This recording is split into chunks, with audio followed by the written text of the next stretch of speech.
네, 수요 예배 나오신 모든 분들 환영합니다. 우리 옆에 분하고 인사 한번 하겠습니다. 안녕하세요, 사랑합니다. 시작. 안녕하세요, 사랑합니다. 안녕하세요, 사랑합니다. 네, 이미 알고 잘 아는 교우도, 또 얼굴 잘 모르는 교우도 안녕하세요, 사랑합니다 고백할 수 있는 우리 공동체 되면 좋겠습니다. 빌레몬서 셋째 주를 맞이하고 있습니다. 오늘 거의 끝나가죠. 다음 주에 이제 마지막으로 끝나게 될 텐데요. 아마 예상했던 대로 4주 만에 이 빌레몬서는 마치게 될 것 같습니다. 간단히 잠깐 정리하자면 첫째 주에는 이 노예제도에 대한 잠깐 설명을 드렸고, 빌레몬이라는 사람이 어떤 사람인가, 참 좋은 사람, 신앙이 있고 또 칭찬받고 그런 사람이라는 걸 우리가 좀 나누게 되었죠. 지난주에는 그러면서 칭찬으로 시작했다면, 지난주와 오늘 이 2주에 걸쳐서 요 가운데 부분이 핵심입니다. 빌레몬서가 쓰여진 목적, 오네시모 이제 용서해 줄래? 라는 것, 그 용서에 대한 메시지가 담겨 있는 게 지난주와 오늘의 말씀인데요. 이 빌레몬이라는 한 사람에게 이 사도 바울이 쓴 편지, 사사롭고 개인적인 편지 가운데에 그 앞부분인 지난주의 내용이 간곡한 좀 부탁, 부드러운 권고였다면, 오늘은 조금 강력한, 어떻게 보면 좀 세다고 해야 될까요? 호소 같은 그런 느낌이라고 볼 수 있습니다. 지난주에는 내용이 이런 내용이었어요. 오네시모가 도망치고 또 나를 만나게 되고 다시 너에게로 모든 가는 것이 하나님의 커다란 섭리 아래 있는 것 같아, 이런 얘기. 그러니 우리 인간은 선택을 하는데, 나는 너를 권고하고 권유로 누를 수 있지만 그거 선택 안 하고 사랑으로 너에게 부탁을 하고 있지 않니? 너도 너에게 주어진 그 자유의지 가운데서 선택하지 않겠니? 이제는 오네시모를 형제로 받아들이렴, 이런 내용이었어요. 지난주가 그런 어떤 하나님의 커다란 그런 계획과 섭리 가운데 우리 우리 순응하자, 이런 내용이었다면, 오늘은 좀 간절한 호소가 담겨 있습니다. 거기에는 너무 심하다 싶을 정도로 무언가를 호소하는 내용들이 있는데요. 제가 말씀을 잘 이렇게 연구하고 고민하다가 오늘 본문에 있는 내용을 세 가지로 나누어서 이런 호소로 좀 구분할 수 있을 것 같아요. 먼저 잠깐 말씀드리면 22절은 오늘 안 합니다. 오늘 본문을 읽었지만 다음 주에 이제 마무리, 인사에도 넣어도 될 만한 본문이기 때문에 다음 주에 이 본문을 시작하고요. 오늘은 21절까지 들어가도록 하겠습니다. 우리 화면 보고 17절 같이 읽어봅시다. 시작. 그러므로 내가 나를 동역자로 알진대 그를 영접하기를 내게 하듯 하고. 아멘. 자, 강력한 첫 번째 호소는 뭐냐면 관계의 호소입니다. 빌레몬, 너 나랑 동역자 맞지? 우리 하나님 나라 영광 위에 함께 걸어가는 동지 맞지?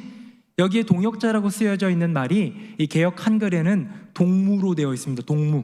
내가 나를 동무로 알진대. 동무는 친구죠?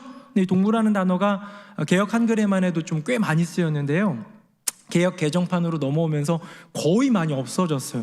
저는 그냥 이건 추측인데 아마 북한에서 동무를 많이 써가지고 한 건 아닌가라는 생각도 조금 해봤습니다. 어쨌든 이 동무라는 표현을 친구, 동역자 이런 말들로 바꿨는데요. 원래 우리 개역 한글판에서는 동무로 표현한 거예요.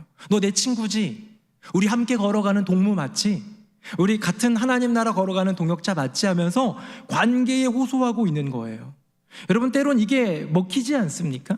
야, 친구 좋은 게 뭐냐? 한번 도와줘라 라고 얘기하면 그것 때문에 참 이거 거절하기가 참 쉽지 않은 그런 부분이 있는 것 같습니다. 조금 다른 얘기이긴 한데요.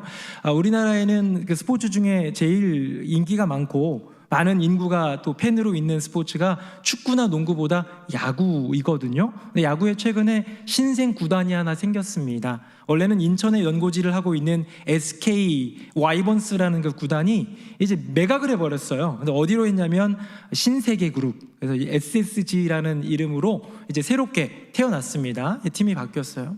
뭔가 쇄신하면서 저 미국에서 활약하던 추신수도 데려오고 노력을 하는데요. 여기에 구단주로 있는 정용진 사장인가요? 부회장인가요? 뭔지는 모르겠는데 어쨌든 구단주 이분이요, 굉장히 좀 눈에 이게 또 보이는 그런 전략을 구사를 해요. 딱 이제 SSG 창단했잖아요. 그 이름을 조금 고취시키고 많은 사람들의 팬덤을 좀 이렇게 이루어내기 위해서 조금 유치한 장난을 합니다. 유통업계에 라이벌이 있어요. SSG, 신세계와 더불어 라이벌이 있는데 거기가 어디냐면 롯데예요. 롯데그룹. 그래서 롯데한테 시비를 거는 거예요. 내가 너희들은 이길 수 있다. 뭐 이런 식으로 시비를 거는 거예요. 딱 눈에 보이잖아요. 사람들은 얘기합니다. 저거는 분명히 의도가 있는 그런 장난이고 시비고 또 그런 건데요. 여러분, 뭔가 라이벌이 생기면, SSG는 이제 창단팀이니까 라이벌이라고 할 것도 없잖아요. 근데 유통업계라는 이름으로 라이벌화 만들어내면, 또 롯데는 전통의 구단이니까 그렇게 되면 흥행면에서 유리할 수 있어요. 근데 또 하나가 있습니다. 뭐냐? 그거보다 더 중요한 거라고 생각해요. 제가 느낀 건 신세계 구단 그 안에 있던 팬들도 SK를 좋아하던 이 팬들이요, 새로운 신생 구단이 되니까 난 딴 데나 갈까? 딴 팀으로 갈까? 이런 생각이 들 수 있잖아요. 재미도 없는데 뭐 별로. 그런데요, 적을 만드는 거예요. 우리의 적은 누구예요? 롯데.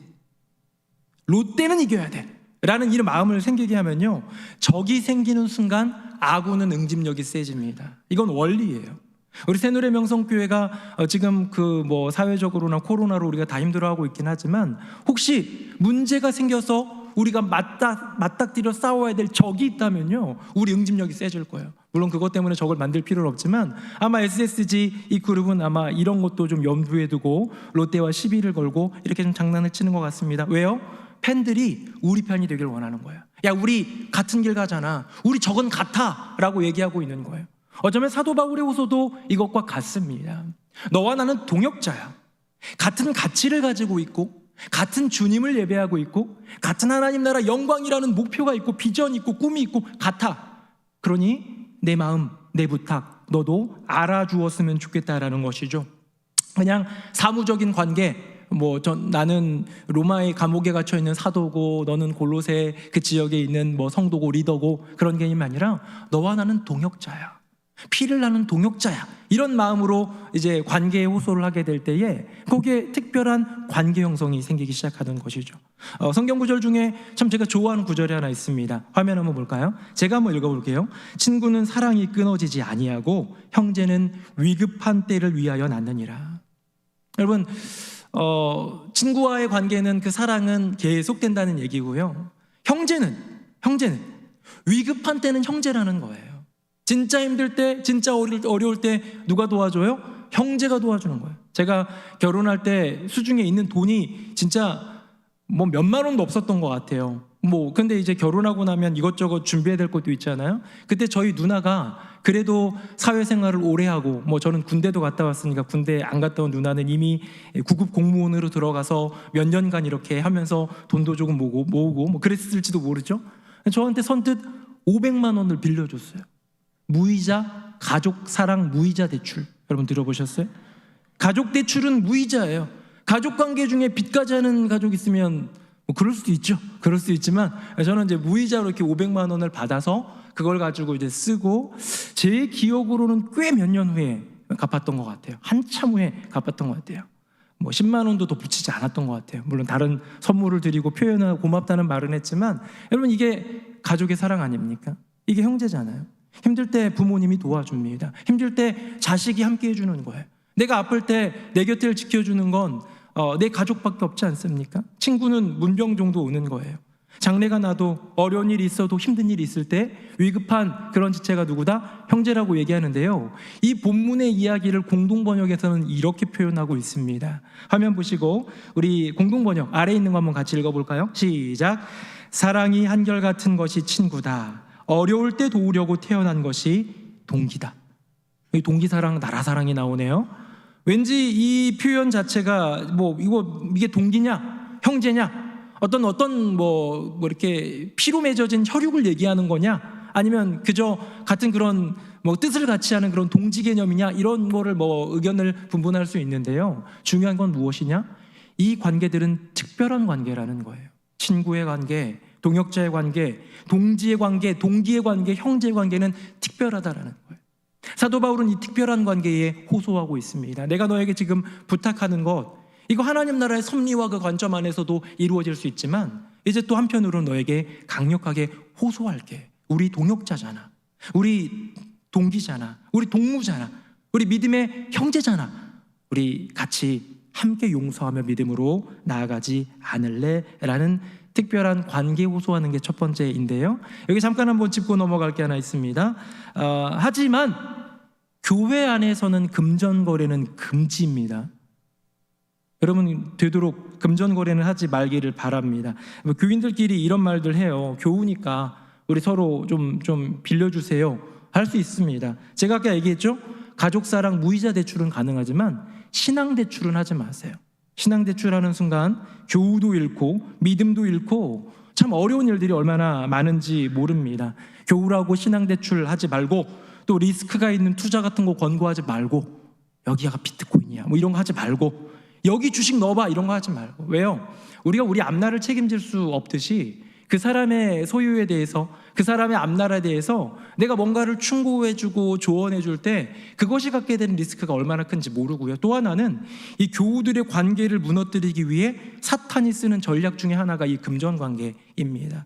뭐 되돌려받지 않는 것을 이렇게 주는 건 가능하죠. 얼마든지 뭐 예를 들어서 그분이 뭘 판매하는데 뭐를 구입해 준다든지 뭔가 도움을 주는 건 가능하지만 금전거래가 1,000만 원, 2,000만 원, 3,000만 원, 아니 1,000만 원만이 아니죠. 300만 원, 500만 원 이런 금전거래 가능하면 하지 마시고 절대 가능하면과 절대는 전혀 말이 다르긴 하지만 제 마음으로는 절대 하지 말기를 권고하고요. 여러분들이 기도하면서 결정하시긴 하겠지만 교회 안에서 금전거래는 하지 않기를 부탁을 드리겠습니다. 어찌되었건 지금 사도 바울은 돈 달라는 게 아니죠. 꺼달라는 게 아니죠. 용서해달라는 이 사랑의 가치를 실현하기 위해서 관계에 호소하는 게 1번이었어요. 자, 그 다음으로 들어가 보겠습니다. 화면 봅니다. 18절 제가 읽고 19절은 같이 읽어봅시다. 그가 만일 내게 불의를 하였거나 내게 빚진 것이 있으면 그것을 내 앞으로 계산하라.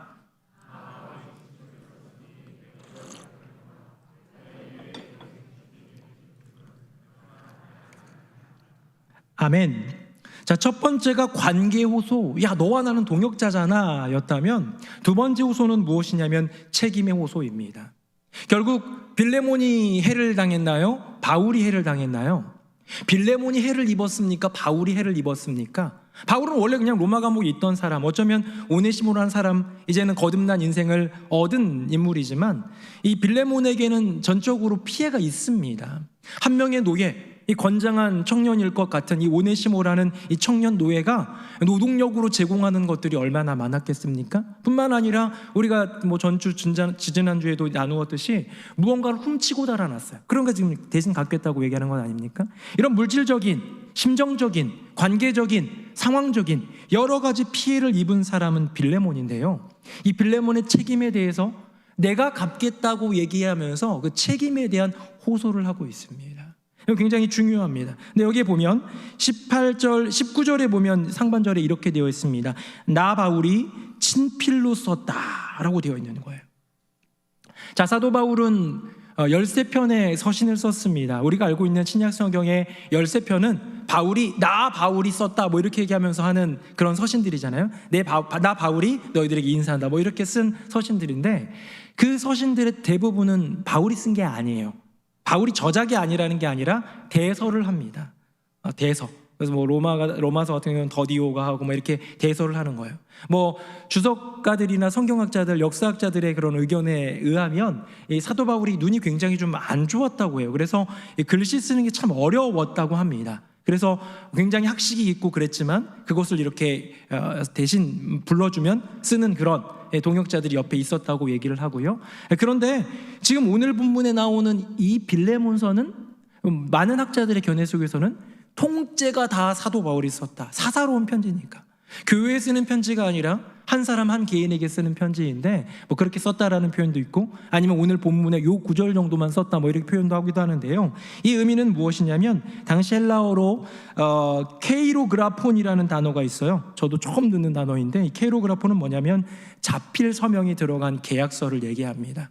헬라 시대에도 이 2000년 전 이 시대에도 내가 내 친필로 쓴 거에 대해서는 법적 구속력이 있었어요.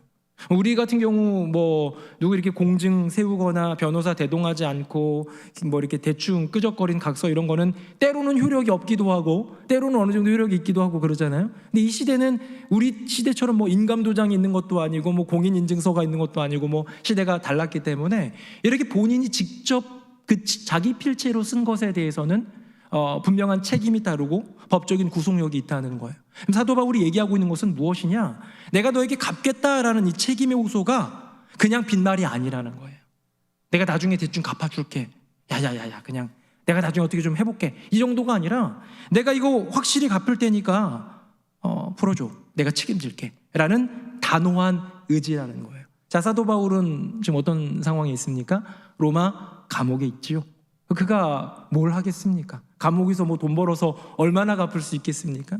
근데 분명한 사도 바울의 의지인 거예요. 내가 책임지고 내 인생을 걸고 내 명예를 걸고 내 생명을 걸고 이거 지키겠다라는 뜻, 이것이 바로 친필입니다. 자, 그러면서 19절에 조금 더 구체적으로 이제 나오는데요. 19절 하반절 제가 한번 읽어볼게요. 내가 이외에 내 자신이 내게 빚진 것은 내가 말하지 아니하노라. 참 바울이 재밌어요. 말 다 해놓고 말하지 않겠대요. 구체적으로 말하지 않겠다는 거죠. 무슨 말입니까? 오네시모 때문에 너 해 입은 거 알아. 그거 내가 대신 갚을게. 그거 빚이고 내가 갚을 거니까 빚진 거잖아요. 이제 사도 바울이 이거 내 빚으로 하고 내가 이만큼 내가 갚을게 했는데 너가 나한테 빈 짓은 더 큰 거 아니? 라는 얘기예요. 빌레몬아, 너가 내게 진 빚이 얼마나 큰지 너 까먹고 있는 것 같은데 내가 그거 일일이 다 얘기는 안 하겠는데 그거 있다 라고 넌지시 아니 노골적으로 얘기해 주고 있는 것이지요. 바로 무엇이냐? 이 용서에 대한 이 빚 탕감에 대한 이야기가 바로 예수님의 그 이야기로 흘러가는 거예요. 바로 그 유명한 1만 달란트 빚진 자 이야기지요. 1만 달란트 빚진 자가 있었습니다. 1만 달란트는 그 금액을 비교하자면 뭐 어마어마한 돈인 거예요. 한 달란트 자체가 너무 크니까요. 갚을 수 없는, 우리 모두가 다 감당할 수 없는 그런 거 정도라고 생각을 할 텐데 이 1만 달란트 빚진 자가 탕감을 받지요. 너 그거 안 갚아도 돼. 너에게 능력 없는 거 알겠고 내가 다 없애줄게. 너무 고맙고 감격해가지고 눈물 돌렸을지도 몰라요. 정말입니까? 감사합니다 해놓고선 돌아가는 길에 자기한테 100데나리온 얘기하면 100일 품삯이죠. 그 정도 빚진 사람의 멱살을 잡고서 돈 안 갚을래? 너 안 갚을래? 조금 전 1만 달란트를 탕감받았는데 100데나리온 가지고 멱살을 잡는 그의 인생을 보며 이게 이제 귀에 들어가잖아요. 임금의 귀에 들어가지 않습니까? 1만 달란트를 탕감해 줬던 임금이 그 사람을 다시 끌고 와서 그 1만 달란트를 갚게 하는 이 대가를 치르는 이야기를 우리는 잘 알고 있습니다. 그 이야기인 거예요. 빌레몬, 너가 내게 갚아야 될 것은 몇 달란트? 1만 달란트. 근데 너가 오네시모 때문에 내가 너에게 갚아야 될, 대신 갚는다면 갚아야 될 것은 100데나리온 이하. 이런 빌레몬이 부자인데 이미 집도 내어주고 교회로 쓰고 뭐 돈도 많았는데 노예들도 많았는데 바울한테 뭐 돈 빚질 일이 있을까요? 여기서 얘기하는 이 빚은 금전적인 빚이 아니지요. 금전적인 대출이 아닙니다. 이것은 무엇이냐면 구원으로 얻어진 영원한 생명을 얘기하는 거예요. 성경학자들의 많은 주석들과 이런 것들을 찾아보면 이 빌레몬이라는 사람은 에베소에서 이미 바울을 만났어요. 구면인 거예요. 지금 바울은 골로새 지역에 에바브라가 세운 교회를 가보지는 않았지 않습니까? 근데 거기에 있는 리더 빌레몬은 이미 익히 알고 있었어요. 이 본문을 근거로 그런 것이죠. 근데 거기에서 이미 은혜를 받았던 에바브라, 또 빌레몬, 또 몇 명의 사람들이 이제 골로새 지역으로 갈 때에 에바브라를 중심으로 교회를 세우고 거기에 또 주요한 리더로서 빌레몬이 세워진 거예요. 빌레몬은 어떻게 보면 사도 바울을 통해서 복음의 열매를 이 10년 가운데 맺은 것 아니겠습니까? 그래서 저희 교육자들은 가끔 이렇게 신방하고 나면 식사를 막 대접해 주실 때가 있어요. 식사를. 그러면 저희가 죄송하기도 하고 때로는 저희가 막 이렇게 저희가 대접하겠습니다 그러면 아이 됐다고 카드를 치우고 자기가 꼭 내시고, 그래서 성도님들이 그렇게 대접을 많이 해주세요. 그러면 저희도 목사들도 뭐 대접만 받아야 되나요? 저희도 대접할 수도 있어야 되고 섬길 수도 있어야 되는 거 아닙니까? 저희가 복 받아야 돼요. 그러면 저희도 복 받고 싶어요 라는 그런 논리로 얘기할 때도 있거든요. 근데 누군가가 그런 얘기를 한 적이 있어요. 뭐라고 얘기했냐면, 목사님이 오늘 오셔서 저희 집에 오셔서 하나님의 귀한 말씀, 영적인 꼴을 주셨는데 그거에 비해서 제가 식사로 대접하는 것, 이거는 별거 아닙니다 라는, 여러분의 식사 대접이 별거 아니라고 생각하는 건 아닙니다. 오해하지 마십시오. 그렇게 생각해주는 그분의 마음을 들으면서 참 귀한 마음이다. 어떻게 보면 영적인 영역에 있어서 우리가 얻는 유익이 훨씬 더 큰 거예요. 사랑하는 성도님들, 주님께 받은 구원의 은혜가 여러분이 누리고 있는 그 어떤 소유보다도 훨씬 큰 줄로 믿습니다. 내가 지금 누리고 있는 건강이나 자녀들이나 자녀가 형통한 거나 자랑할 거리나 사업장이나 얻은 영예나 업적이나 그 어떤 것보다도 이 죽을 영혼, 이 죄인, 나 구원받은 것, 이게 비교할 수 없이 큰 것 아닙니까? 이것이 우리 안에 믿음으로 있어야 돼요. 안 그러면 자본주의의 노예가 되는 거예요. 안 그러면 물욕의 노예가 되는 거예요. 세상의 인생들과 별다른 차이가 없어져 버리는 거예요. 우리 안에는 가장 간절한 주님 안에서의 감격이 살아있어야 되는 거예요. 무엇? 십자가로 말미암아 구원받은 그 인생, 영죽을 죄인인 나를 건져주신 주님의 그 은혜. 지금 빌레몬의 빚은 돈이 아니라 영원한 생명이고 구원의 은총이라는 것, 빌레몬에게 호소하는 것이죠. 너가 지금 지고 있는 빚이 훨씬 더 큰 거 아니? 물론 내가 한 거 아니야. 하나님이 주신 거야. 이건 하나님께 네가 빚진 거야 라는 그런 얘기지요. 여러분, 이제 빌레몬이 용서를 해야 합니다. 빌레몬이 어떻게든 오네시모를 받아들여야 돼, 형제로 받아들여야 되고 용서를 해줘야 되는 그런 과정인데, 지금 그걸 가지고 멀리 떨어져 있는 이 로마 감옥의 바울이 글을 쓴 거잖아요. 초반부에는 진심 어린, 거짓말은 아닌 진심 어린 칭찬도 했고, 지난주에는 이제 본격적으로 얘기를 하면서 하나님의 섭리와 은혜와 너의 선택과 이런 것들에 대한 좀 부드러운 권고, 부탁을 했다면, 이제 강력한 호소로 들어가면서 지금 굉장히 중요한 걸 하고 있는 거예요. 용서의 가장 중요한 원동력을 바울은 알고 있었어요. 여러분, 용서의 가장 중요한 원동력이 무엇입니까? 무엇이 나로 하여금 누군가를 용서하게 합니까? 여러분에게 해를 입힌, 나를 힘들게 한, 그래서 막 미운, 생각 안 나더라도 가끔 생각나면 막 끓어오르는, 아니면 지금도 여러 가지 금전적이든 관계적이든 언어적이든 무엇인가로든 나를 괴롭게 해서 내가 용서할 수 없는 그분을 용서할 수 있는 가장 큰 원동력은 무엇입니까? 저는 이렇게 한번 인간적인 생각으로 적어보았습니다. 시간이 해결하지 않을까? 어느 정도는 맞는 것 같아요. 당장은 막 끌어올랐지만 시간이 지나면 조금 누그러드는 건 있는 것 같아요. 그런데요, 그건 이제 어느 정도 되는 거지, 더 뜨거운 원한은 시간이 지날수록 깊어지는 것 같아요. 묵은 감정들은 더 깊어지는 것 같아요. 감정적으로 무디어지면 괜찮아질까? 망각? 잊어버리면 되는 것 아닐까? 여러분, 우리 인간은 망각의 동물이라고 하지만 원한, 그 억울함, 그 괴로움은 영원토록 잊혀지지 않는 것 아니겠습니까? 여유로운 일상을 회복하면 괜찮아질까? 라는 생각, 이런 생각들 여러 가지 할 수 있을 텐데요, 그렇지 않다는 거예요. 인간의 마음에 용서를 할 수 있는 그 원동력은 이 안에 없다는 거예요. 영화 밀양이라는 게 있습니다. 이창동 감독이 한 밀양이라는 영화가 있고, 이 영화는 사실 원작 소설 이청준의 장편 소설이죠. 벌레 이야기에서 나온 그런 영화인데요, 그게 원작인데요, 같은 내용이 들어있어요. 어떤 내용이냐면 자녀가 유괴당해서 살해를 당합니다. 유괴범이 살해를 했죠. 자기 자식이 죽었어요. 온 세상을 잃어버린 것 같아요. 세상이 무너지는 것 같은 그런 어떤 괴로움을 경험하면서 내 사랑하는 내 자녀를 죽인 그 원수, 그 유괴범, 이제는 교도소에 갇힌 그 사람을 용서할 수가 없어요. 밀양이라는 영화에서는 전도연 씨가 여자 배우로 이제 나왔었는데, 근데 이제 주변에 이제 도움과 교회를 찾아가서 마음의 위로를 얻고, 교우들이 손잡아주고 용서해야 돼, 주님의 사랑으로 용서해야 돼, 이러면서 이제 용서할 마음이 생겼단 말이에요. 요 안에 용서할 마음이 조금 생겼어요. 그리고 이제 교도소로 찾아갑니다. 잔잔한 미소를 하면서 그 사람을 만났는데, 그 사람이 어떻게 해요? 그 사람이 오히려 더 잔잔한 미소를 지으면서 뭐라고 얘기합니까? 제가 이곳에서 예수님을 만났습니다. 그분이 나를 완전히 용서하셨습니다. 그래서 저는 자유를 얻었습니다. 저는 영화를 못 봐서 잘 모르겠는데, 이 소설에서 보면요, 이 소설의 이 여자 주인공, 영화에서는 전도연 씨, 이 교도소를 박차고 나오면서 하늘에 대해서 원망을 합니다.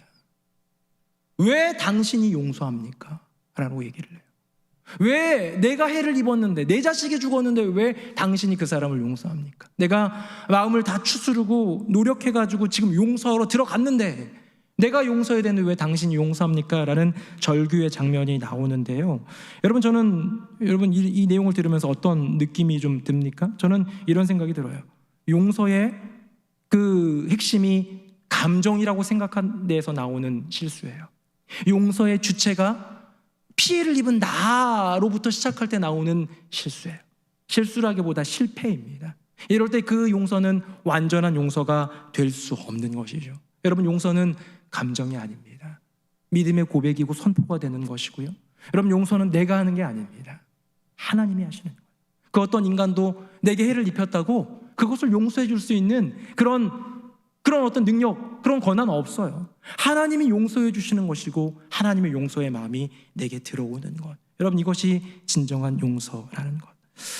지금 사도 바울은 빌레몬에게 얘기하는 것 같아요. 빌레몬, 너도 은혜 입은 자야. 빌레몬, 너도 용서받은 자야. 너도 탕감받은 자야.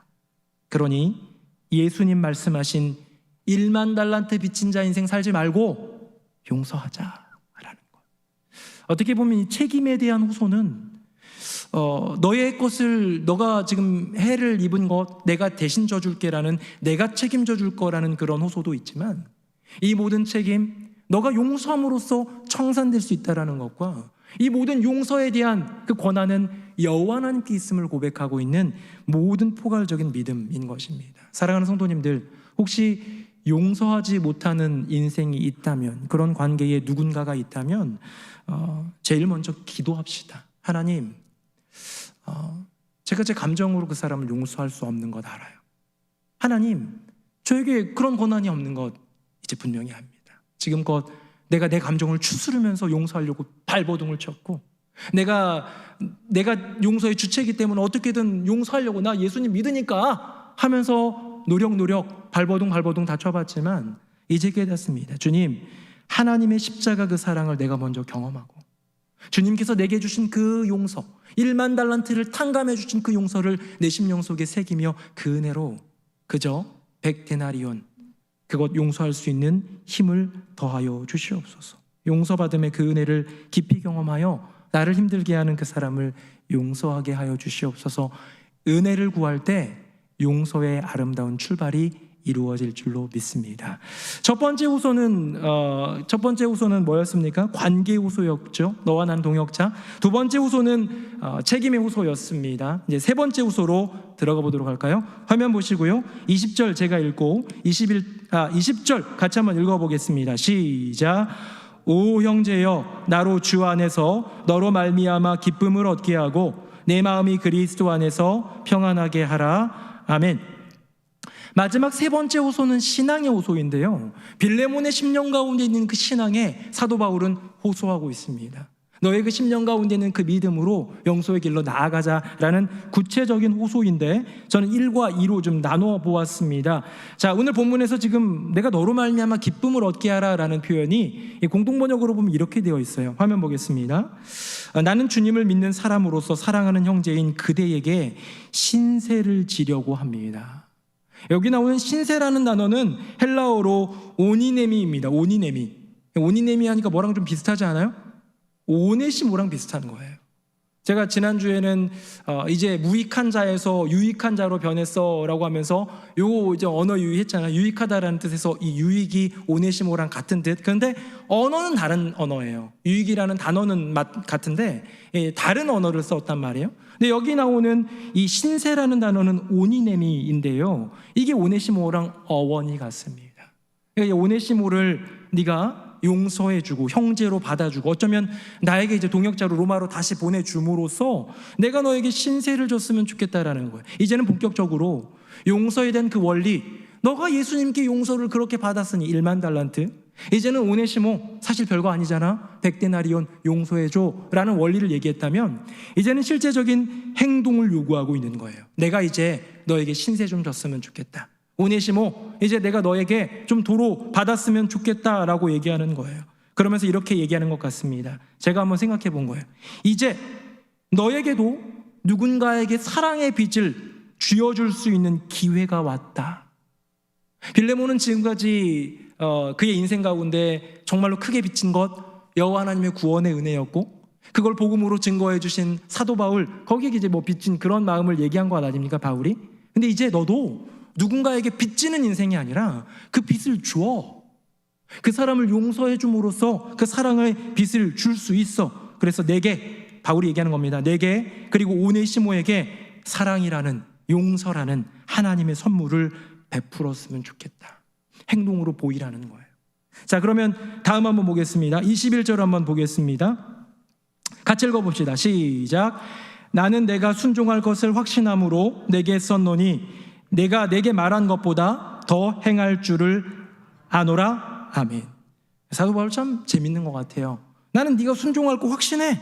그렇게 썼고 오히려 내가 말한 것보다 너 더 행할 거라고 알아. 뭐 이렇게 얘기를 하는 것 같습니다. 뭐 이거 가지고 성경학자들은 뒤에 나오는 더 행할 줄 아노라 이거를 이제 오네시모 용서하는 곳으로 멈추는 게 아니라 자기가 데리고 있는 그런 그 종들, 노예들에 대한 해방까지도 얘기하는 사람들이 있는데요. 뭐 그건 우리가 이제 더 알 수는 없으니까 어찌되었건 오네시모 용서가 너의 인생 가운데 시작하는 용서의 시작이지 이게 매듭이 아니고 이게 완성이 아니라는 거 내가 알아 라는 그런 이야기입니다. 지금 사도 바울이 얘기하고 있는 것은 무엇이냐면 이제 진짜로 행동에 옮기라는 거예요. 요한일서 3장 18절에 있습니다. 화면 보겠습니다. 제가 읽어볼게요. 내 자녀들아 우리가 말과 혀로만 사랑하지 말고 행함과 진실함으로 하자. 아멘. 사도 요한이 얘기한 것이죠. 말로 사랑하는 거 쉽습니다. 혀로 사랑하는 거 쉬워요. 오늘도 우리 얼마나 사랑했습니까? 설교 시작하면서 뭐라고 인사했어요? 안녕하세요 사랑합니다. 너무 쉽잖아요. 뭐 말을 배운 사람이면 누구나 할 수 있는 거 아닙니까? 게다가 하기 좀 쑥스럽고 좀 그런데 앞에서 목사님이 하라고 권고하니까 옆에 있는 사람도 하니까 얼마나 쉽게 해요? 말로 하는 건 쉽지만 혀로 하는 건 쉽지만 행함과 진실함으로 하는 것은 다른 얘기입니다. 내 인생 가운데 그것을 완전히 이루라는 주님의 분명한 부름을 지금 사도 바울은 이야기하고 있는 거예요. 너 지금 순종해야 돼 라고 얘기하는 거예요. 조금 전에 얘기한 그 원리, 1만 달란트 탕감받은 예수님의 그 원리, 너도 은혜 입었으니까, 너도 용서 받았으니까, 너도 탕감받았으니까 우리 같이 용서하자라는 그 원리, 예수 그리스도의 희생의 그 원리를 이제는 너 순종하기를 원해. 행동하기를 원해. 사랑하는 성도님들, 우리의 신앙 가운데 이런 호소가 온다면 여러분들은 어떻게 하겠습니까? 내가 정말로 싫은 사람, 미운 사람, 막 꼴보기 싫은 사람, 얄미운 사람, 이런 사람들이 있을 때 당신 안에 예수 그리스도를 향한 그 사랑이 있다면, 그 입술에 그 혀의 고백이 있었다면 그것 말과 혀로만이 아니라 행함과 진실함으로, 순종함으로 할 수 있습니까? 라고 도전한다면 여러분은 어떻게 하시겠습니까? 이제 말씀 맺겠습니다. 3가지 호소였습니다. 사도 바울은 지난주에 이어, 지난주에는 간곡한 부탁이었다면 오늘은 굉장히 단호한 또 강력한 호소를 3가지 하고 있는데요. 관계의 호소, 너와 나는 동역자야. 그리고 책임의 호소, 내가 대신 갚을게. 예수님이 그러셨던 것처럼. 그리고 마지막 신앙의 호소, 너의 순종을 신뢰한다라고 얘기를 하고 있습니다. 여러분, 빌레몬은 오네시모를 정말 용서했을까요? 제가 첫째 주에, 빌레몬서 시작하는 첫째 주에 하나의 교회사 이야기를 들려드렸지요. 근데 그건 이제 교회사 속에 내려오는 그런 문헌 중에서 어떤 교부가 에베소에 있는 감독 오네시모에게 쓴 편지가 발견되어 가지고 그렇게 추측을 하는 거예요.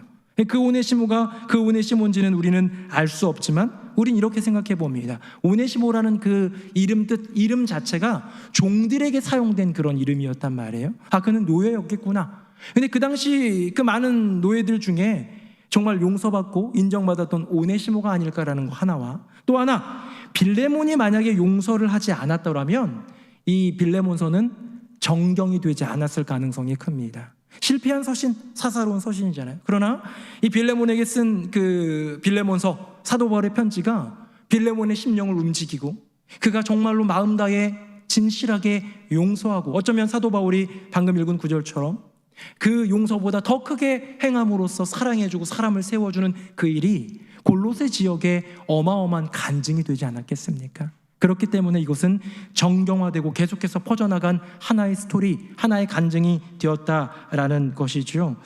여러분, 빌레몬이 용서할 수 있었던 가장 큰 이유, 어쩌면 저는 별것 아닌 바울의 진심 어린 편지 한 통이 아니었을까. 이 편지가 없었다면, 오네시모가 그냥 돈 다 탕진해버리고 빌레몬에게 갔다면 아무리 인격자인 빌레몬도 가만두지 않았을 수도 있지 않았을까. 이 편지 안에 담겨있는 바울의 그 굉장한 믿음의 고백과 그가 경험한 용서를 토대로 한 자기의 행함, 그 결단, 그게 뭡니까? 오늘 설교의 제목이에요. 내가 갚겠노라. 예수님의 사랑을, 예수님의 그 은혜를 내가 입었으니 내가 이젠 그것 행하겠다라는 그 결정적인 행함의 고백이 빌레몬의 마음을 움직이지 않았겠습니까? 이야기 하나 드리고 마치겠습니다. 요한 크리스토프 아놀드라는 사람이 쓴 잃어버린 기술 용서라는 책이 있습니다. 잃어버린 기술 용서. 근데 이 용서는 소설책이 아니라요, 실제로 있었던 용서의 이야기를 담아놓은 책이에요. 부모에게 학대를 받았던 자녀, 남편의 외도를 용서했던 아내 이야기, 이런 이야기들이 많이 담겨 있는 그런 모음집이라고 할 수 있는데요. 거기 하나의 이야기가 있습니다. 크리스 캐리어라는 소년인데 어린 시절 부친을 위해 이제 일하던, 그러니까 아버지가 사장님인가 봐요. 사장님 고용된 직원이 자기를 유괴하고 폭행하고 죽이려고 했는데 죽이지는 못하고 발각돼서 감옥에 이제 간 그런 이야기입니다. 아무런 이유 없이 아버지가 사장님이라는 이유로, 무슨 이유인지 모르겠지만 끌려가가지고 맞고 거의 죽을 위기에 처했다가 겨우 살아난, 어마어마한 정신적인 스트레스와 어떤 트라우마 이런 것들을 가지고 괴롭게 인생을 살아가던 이 크리스 캐리어라는 소녀는 20년 후에 30대 중반쯤 되었을 때에 이제 이 범인을 만나게 됩니다. 다시 만나게 되는 거죠. 아마 10몇 년 복역하고 나왔겠죠. 근데 이 유괴범은 20년이 지난 후다 보니까 77세의 병들고 앙상한 뼈만 남은 그런 모습으로 술과 담배에 쩌들어서 망가질 대로 망가져 이제 죽음을 앞두고 있는 그런 모습으로 만나게 되었습니다. 크리스 캐리어라는 사람은 이 돌볼 가족이 없는 이 유괴범, 나를 죽이려고 했던 그 사람을 임종 때까지 돌봐주면서 깊은 예수 그리스도의 용서를 체험했다고 합니다. 그러면서 이제 거기 나오는 대사가 하나 있는데요. 인터뷰라고 할 수 있겠죠. 이렇게 써져 있습니다. 용서는 하나님의 선물이며 은총입니다. 제가 용서의 선물을 받았기에 나누어야 합니다. 하나님의 정의는 형벌이 아니라 용서하는 것이지요. 우리에게 물질이 많이 들어오면 내가 하나님으로부터 이건 내가 벌어서 한 거라보단 하나님이 내게 축복을 주셔서 물질을 벌면 여러분 어떤 마음이 있어요? 그 물질로 헌금도 하고 선교를 위해 쓰기도 하고 어려운 이 좀 도와주기도 하고 이런 마음이 생기잖아요. 왜? 내가 벌어서 한 게 아니라 하나님이 주시는 선물이라고 생각이 드니까 그런 생각이 들잖아요. 이 원리를 얘기하는 것 같아요. 용서는요, 이미 우리가 받고 누린 하나님의 선물입니다. 특별히 예배당에 나온 여기 계신 모든 분들, 오늘 영상으로 중계하는 모든 분들은 이 용서라는 어마어마하게 큰, 내 인생 가운데 가장 큰 선물 다 받으신 분들이잖아요. 그거 포장지 다 까가지고 열어보고 감격하고 눈물 흘리고 행복했던 분들이잖아요. 그거 누리니까 지금까지 살아가고 있고 우리는 이 인생보다도 더 아름다운 영원한 생명을 보장받은 인생들 아닙니까? 그렇다면 우리가 그 귀한 선물 받았다면 그 선물 나누어야죠. 우리는 옆에 있는 지체를 내가 너를 사노라 해가지고 천국에 보낼 수 있는 그 어마어마한 선물을 줄 수 있는 사람은 아니죠. 다만 너가 나에게 잘못한 것, 너가 나에게 해코지한 것, 힘들게 한 것, 이거 용서해 줄게라는 작은 선물을 할 수 있지 않겠습니까? 사랑하는 성도님들, 용서는 부름입니다. 용서는 하나님의 은총이고 선물입니다. 사도 바울은 어쩌면 빌레몬에게 이 귀한 메시지를 전하면서 전에 이제 에베소서에 썼던, 같은 옥중 서신이니까요, 에베소서에서 썼던 한 구절을 떠올렸을 것 같아요. 이거 읽고 마치겠습니다. 화면 보겠습니다. 같이 읽어봅시다. 시작. 서로 친절하게 하며 불쌍히 여기며 서로 용서하기를 하나님이 그리스도 안에서 너희를 용서하심과 같이 하라. 아멘. 인간은 선악과를 따먹는 순간, 죄를 짓고 타락하는 순간 이 심령 가운데 있는, 이 얼굴 가운데 있는, 이 인생 가운데 있는 하나님의 형상이 훼손됩니다. 그 하나님의 형상에는 겸손이 있고요, 온유가 있고요, 친절이 있고요, 사랑이 있고요, 얼마나 많은 게 있습니까? 그게 훼손돼서 그거 회복해 가는 과정이 여러분의 신앙생활인 거예요. 근데요, 그 훼손된 것 중에 정말로 큰 것 하나가 무엇이냐면 바로 용서입니다. 그 용서는 훼손되었어요. 우리 인간은 용서할 수 없어요. 우리 인간은 그냥 쉽게 용서할 수 없어요. 하지만 우리 안에 여전히 하나님의 형상이 있고 그 형상을 회복하게 하시는 주님의 용서라는 선물을 이미 경험했기 때문에 우리는 용서할 수 있는 존재가 된 줄로 믿습니다. 사랑하는 성도님들, 십자가의 그 용서 경험하셨습니까? 그럼 작은 것들 용서합시다. 예수 그리스도의 피 흘리시는 그 사랑 경험하셨습니까? 그러면 비교적 사소한 것들, 비교적이라고 했어요. 어쩌면 사소하지 않아 보일 수 있습니다. 그런 것들 용서합시다. 이미 십자가의 용서를 경험했기에 그 용서를 실천하며 순종하며 행하며 하나님께 영광 돌리는 그 선물을 나누어주는 저와 여러분 되기를 예수님의 이름으로 축복합니다. 아멘. 우리 함께 찬양하겠습니다.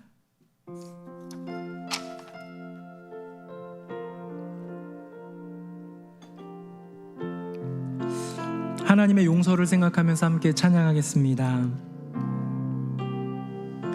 십자가 그 사랑 멀리 떠나서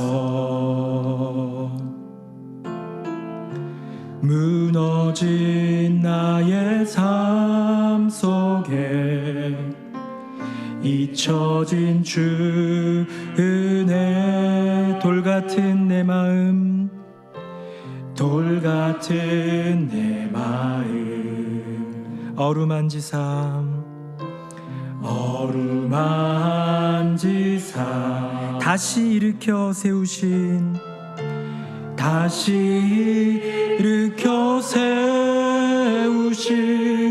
주를 사랑합니다. 주 나를 보호하시고 주 나를 보호하시고 날 붙드시리. 나는 외롭고 존귀한 주님의 자녀라. 주 너를 보호하시고 주 너를 보호하시고 널 붙드시리. 너는 외롭고 존귀한 주의 잔. 다시 한번 1절 하겠습니다. 십자가 그 사랑 멀리 떠나서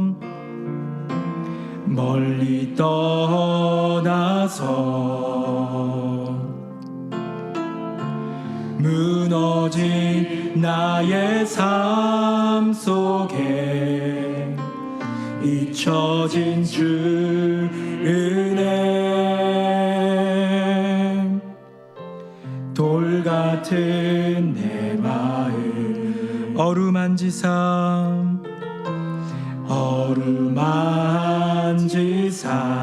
다시 일으켜 세우신 주님을 다시 일으켜 세우신 주를 사랑합니다.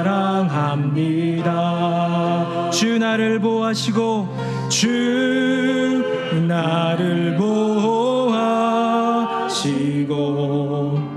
날 붙드시리. 나는 외롭고 존귀한 주님의 자녀라. 주 너를 보호하시고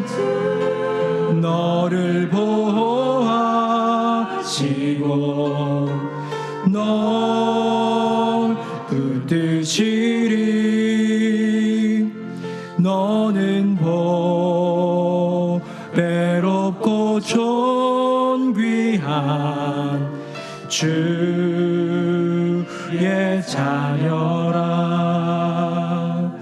우리 함께 기도하기 원합니다. 이 시간 기도할 때에 빌레몬서는 용서의 서신입니다. 처음부터 끝까지 용서에 대한 이야기만 담고 있는 예수 그리스도의 십자가의 그 사랑과 용서를 담은 서신인데, 이 시간에도 기도할 때에 주신 말씀처럼 아버지 하나님, 저에게는 용서할 만한 그런 마음도, 그런 자격도, 그럴 능력도 없는 존재입니다. 하지만 주님이 내게 용서하셨기에 저도 주님 따라 순종하며 용서의 길을 걷게 하여 주시옵소서. 이미 모든 1만 달란트를 탕감받았기에 내가 그거 갚겠다 고백하였던 사도 바울처럼 용서를 실천하며 용서를 순종하며 용서를 삶으로써 이루어낼 수 있는 인생들 되게 하여 주시옵소서. 내가 정말로 용서하지 못한 지체가 있다면 생각하면서 기도했으면 좋겠고요, 주님의 은혜를 구하며 주님의 은총을 구하며 함께 기도하도록 하겠습니다. 우리 두 손 들고 주님의 이름 3번 부르짖고 기도하겠습니다. 주여, 주여, 주여. 살아계신 아버지 하나님, 우리의 인생 가운데 가장 큰 용서, 그 어떤 이 세상에 있는 수많은 용서를 다 합한 것보다도 더 아름답고 더 귀하고 더 크고 더 놀라운 그 용서를 허락해 주신 주님의 은혜에 진심으로 감사드립니다. 우리는 1만 달란트 빚진 자들입니다. 우리는 다 갚을 수 없는 큰 은혜, 그것을 선물로 받은 자들입니다. 이미 내 인생 가운데 물질도 가족도 건강도 행복도 많은 것도 선물로 받았지만 그 어떤 모든 선물의 총합보다도 더 큰 구원의 선물을 받은 인생입니다. 용서의 선물을 받은 인생입니다. 그것을 끌어보며 행복해했고 즐거워했고 감격했고 눈물을 흘렸고 주님께 감사했습니다. 그거 누리며 지금껏 살아왔고 하늘나라에도 영원한 생명은 보장되어 있습니다. 주님, 나의 인생 가운데 이렇게 큰 선물을 허락하여 주셨으니 나도 용서하게 하여 주시옵소서. 자격도 없고 능력도 없고 그럴 마음도 없는 죄된 인생이지만 주님의 은혜 구할 때, 주님이 도와주실 때, 주님이 동행하여 주실 때 우리 용서하는 인생이 될 줄로 믿습니다. 주여, 은혜 베풀어 주시고 나의 삶 가운데에 얽혀있는 수많은 관계 속에서 내가 아직도 내어드리지 못한 그런 관계들, 내가 아직도 용서하지 못한 관계들, 내가 아직도 풀어주지 못한 그런 관계들이 있다면 주님 용서하게 하여 주시옵소서. 가족 안에 그런 지체가 있을 수 있습니다. 친구 가운데 그럴 수 있습니다. 교우 가운데 그럴 수 있습니다. 직장에 있는 동료나 상사 중에도 그럴 수 있습니다. 주님, 가까이 지내면서 함께 걸어가는 이들 가운데에 상처를 주고 아픔을 줬던 많은 이들이 있다면 이제는 예수 그리스도의 그 마음으로 그 선물인 용서로서 용서를 베풀 수 있는 우리 모두가 되게 하여 주시옵소서. 살아계신 아버지 하나님, 우리는 용서를 할 자격도 능력도 그럴 감정도 없는 그런 부족한 인생들입니다. 하지만 주님, 용서를 배웁니다. 왜냐하면 주님이 이미 우리에게 가장 큰 선물인 용서를 주셨기에, 그걸 우리가 누리고 살아가고 있기에, 영원한 생명까지도 보장받았기에 그 용서를 배워야 함을 다시 한번 말씀을 통해 깨닫습니다. 바울이 그 인생을 통하여서 용서하는 삶, 대신 갚아주는 그 삶을 실천하였던 것처럼 우리의 인생 가운데 가장 큰 은혜, 가장 큰 사랑, 가장 큰 용서를 베풀어 주신 주님 기억하면서 우리도 그 선물 나눠줄 수 있는 주님의 귀한 자녀들 다 되게 하여 주시옵소서. 인생 가운데 용서를 할 사람이 없는 인생이 또 어디 있겠습니까? 얽혀있는 크고 작은 아픔과 관계의 억울함 속에서 이제는 내려놓고, 이제는 내어주고, 이제는 온전히 용납하고 받아주고 용서할 수 있는 놀라운 은혜를 우리 가운데 더하여 주시옵소서. 우리를 사랑하셔서 우리를 용서하신 우리 주 예수 그리스도의 이름으로 기도드립니다. 아멘.